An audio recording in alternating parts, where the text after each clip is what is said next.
కులాంగనా కులాంతస్థ కౌలిని కులయోగిని అకులా సమజాంతస్థ సమజాచార తత్పర. కులాంగన కుల సంబంధమైన స్త్రీ. కులాంగన అనగా సత్ప్రవర్తన స్వభావాలు కలిగిన స్త్రీ అని అర్థం. కుండలిని యోగానికి సంబంధించిన స్త్రీ విద్య కూడా గోప్యంగా, శుచిగా, పవిత్రంగా, నియమ నిబంధనలతో అభ్యసింపబడు. స్త్రీ విద్యను అతి పవిత్రమైన భావంతో మాతృస్వరూపిణిని ఆరాధించినట్లు అభ్యసించి ఆరాధించాలి. కులాంతస్థ బాహ్యమున శ్రీచక్రార్చన చేయు విధానమును కౌలము లేదా కులాచారము అంటారు. కులము యొక్క మధ్యములో స్థితమై ఉన్నది పరమేశ్వరి. కుల విద్య లేక శ్రీ విద్య అందు ఈ విషయము తెలుపబడినది. సకల ప్రదేశమునందు పూజింపబడినది. కులము అంతం కాకుండా సంతానాన్ని ప్రసాదించి వంశవృక్షానికి లోపల తల్లి వేరువలే ఉండి కులస్థాపనకు దోహదపడుతుంది. కౌలిని శివశక్తుల సామరస్యాన్ని సమన్వయాన్ని తెలిపే కుల విద్యకు అధిష్టాత్రి. కుల దేవతల రూపంలో ఆరాధింపబడిన. కుల అనగా మూలాధారం, అకుల అనగా సహస్రారం సూచిస్తుంది.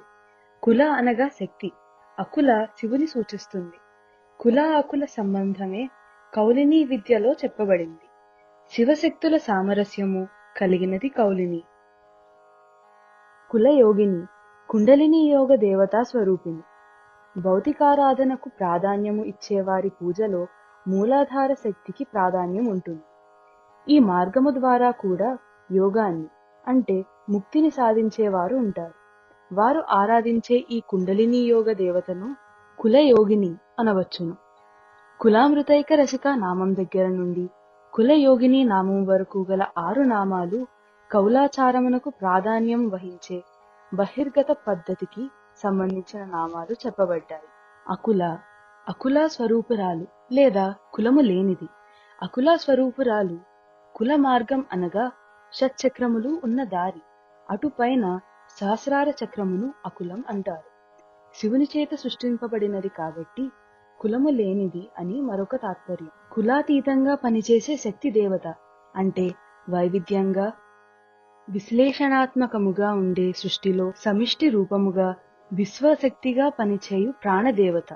సమయాంతస్థ సమయాచార అంతర్వర్తిని. సమయాచారమనగా మానస పూజ లేదా అంతర్గత ఉపాసన. సమయాచారులకు పురస్చరణ, హోమ, జప, బాహ్య పూజ విధి విధానాలు వర్తించవు. శ్రీచక్రానికి చేసే పూజలు బిందు స్థానములో ఉన్న అమ్మవారికి చేరుతాయి. ఈ దేవిని సమయ అంటారు.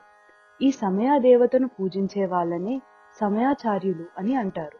శివునితో 5 విషయాలయందు అమ్మవారు సమముగా వ్యవహరించబడుతుంది కాబట్టి అమ్మవారిని సమయ అన్నారు.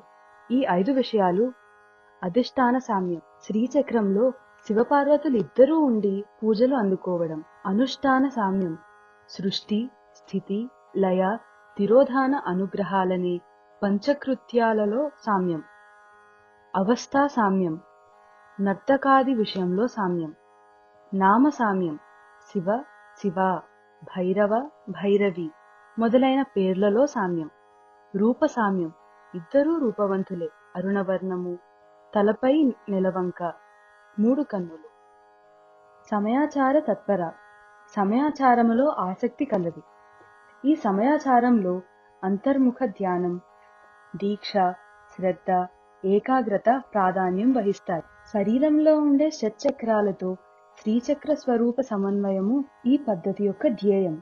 ఈ సమయాచార పూర్ణ దీక్షలో చిట్ట చివరకు మనలోని కుండలిని శక్తిని సహస్రారంలో ఉండే శివునితో చేర్చి అటుపైన మళ్ళీ మూలాధారంలో ప్రవేశించే సమయం వరకు వేచి ఉండాలి. అందుకే ఈ పద్ధతిని సమయాచారం అంటారు. సమయాచారమునందు సమయాచారాన్ని పాటించే వారి యందు ఆసక్తి కలది. కులాంగనా కులాంతస్థ కౌలిని కులయోగిని అకులా సమజాంతస్థ సమజాచార తత్పర.